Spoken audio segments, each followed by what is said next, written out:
안녕하세요. 사랑하는 성도님. 오늘은 8월 23일입니다. 기도와 고독의 시간. 오늘 말씀은 마가복음 1장 35절입니다. 새벽 아직도 밝기 전에 예수께서 일어나 나가 한적한 곳으로 가사 거기서 기도하시더니. 아멘. 예수님은 회당에서 가르치시고 귀신 들린 사람을 고치시며 시몬의 장모를 일으키시고 저물어 온 동네 사람들이 문 앞에 모였을 때 많은 병자를 고치셨습니다. 사람들의 필요는 끝이 없었고 예수님의 하루는 쉼없이 흘러갔습니다. 그런데 예수님은 어느 날 새벽 아직 어둠이 물러가기 전에 일어나 한적한 곳으로 가셔서 기도하셨습니다. 분주한 사역 뒤에 더 많은 활동으로 자신의 능력을 나타내신 것이 아니라 아버지 앞에 머무는 기도로 사역의 방향을 잡아 가셨습니다. 예수님의 기도는 사역 전에 형식적인 준비가 아니었습니다. 예수님의 능력은 하나님 아버지와의 친밀한 교제 안에서 흘러나왔습니다. 예수님께서 이렇게 기도하셨다면 제자인 우리는 말할 필요가 없습니다. 분주해질수록 기도의 자리는 더 필요합니다. 예수님은 한가해서 기도하신 것이 아닙니다.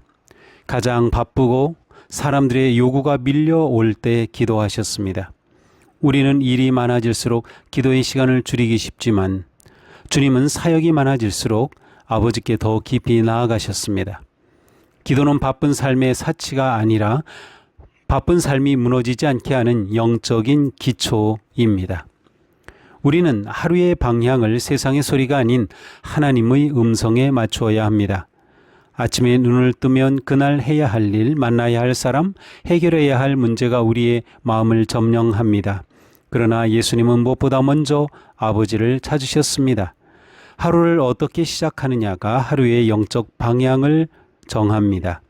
잠시라도 기도로 하나님 앞에 머물며 하루를 시작하는 것이 이렇게 중요합니다. 한적한 곳은 도피의 장소가 아니라 사명의 방향을 찾고 능력을 받는 자리입니다. 예수님은 한적한 곳에 머문 뒤 다시 마을로 나가사 전도하자고 말씀하셨습니다. 기도는 현실에서 도망치는 것이 아니라 현실 속으로 들어가 바른 방향으로 나아가게 합니다. 예수님의 은밀한 기도는 공적 사역과 분리되지 않았습니다. 기도는 자기 뜻을 내려놓고 아버지의 뜻에 맞추는 것입니다. 우리는 기도하면서 하나님께 내 계획을 승인해 달라고만 말할 때가 있습니다.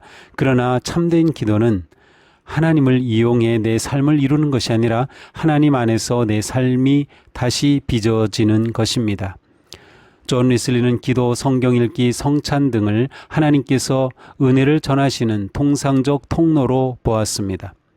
기도는 하나님과의 관계 안에서 자라게 하는 은혜의 수단입니다. 수산나 웨슬리는 존 웨슬리와 찰스 웨슬리의 어머니로 흔히 감리교의 어머니라고 불립니다. 그는 19명의 자녀를 낳고 10명의 자녀를 키워내면서 가정의 크고 작은 어려움을 감당해야 했습니다. 그러니 온종일 분주하기 그지없었습니다. 그런데 수산나는 아무리 분주해도 기도할 시간을 만들었습니다. 의자에 앉아 앞치마를 머리 위로 덮으면 아이들은 그것이 어머니의 기도 시간이라는 것을 알았다고 합니다. 수산나는 하나님 앞에 홀로 섰습니다. 분주함은 핑계가 되지 않습니다.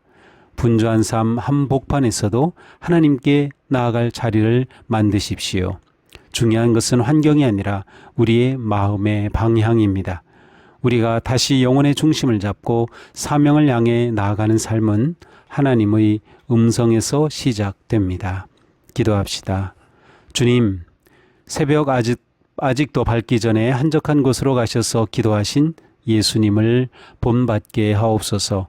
분주함을 핑계로 하나님과의 만남을 미루지 않게 하시고 하루의 첫 방향을 주님의 음성에 맞추게 하옵소서. 제 안에 소음과 조급함을 내려놓고 은밀한 기도의 자리에서 다시 사랑하고 섬길 힘을 얻게 하옵소서. 예수 그리스도님의 이름으로 기도합니다. 아멘.